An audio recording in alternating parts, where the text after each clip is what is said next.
Մենք պատրաստում ենք կենսաբանական ակտիվ նյութ եւ մենք մարդուն չենք գցում կախման մեջ, որ նա դառնա նարկոման կամ եւ այլ։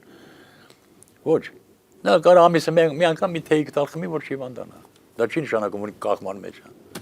Ինչ ծրագրեր ունեք մոտ ապագայում անելու, ինչը դեռ չեք, ինչ ուղղությամբ դեռ չեք զարգացել, որ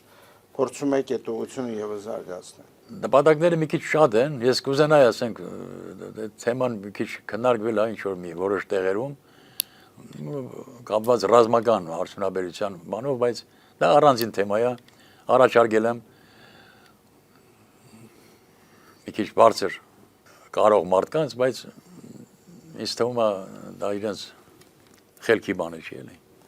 որ մենք կարող ենք այս վիճակում չհայտնվենք։ Դա կուժեղացներ մեր ռազմական հզորությունը։ Իհարկե կուժեղացներ, դաժե մենք կարող ենք Ադրբեջանի հետ ուրիշ լեզվով խոսենք։ Ես չեմ ուզում, որ մենք հիմա որևէ մանրամասնություն բացենք այդ տիպի խոսակցության, բայց ես հորդորում եմ մեր պետական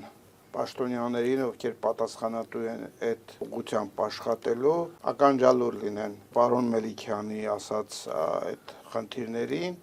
եւ ես որքան տեսնում եմ եւ սննդային հավելումների մեջ եւ խմիչքի արտադրության մեջ եւ այլն դուք բարձր ստանդարտներ եք պահպանում, որը հնարավորություն կտա այս սապրանքը արտահանել երկրից եւ վաճառել այլ երկրներում։ Չգիտեմ, ուրիշ բան ունեք ասելու։ Լրացուցիչ ասեմ, եթե որևիցե մի, ես չեմ ասում մեր տարածաշրջանում, ասում եմ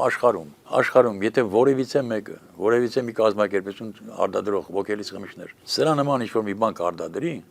ուրեմն սա բանի պետք չի, նա ինքն էլ արտադրում էլի։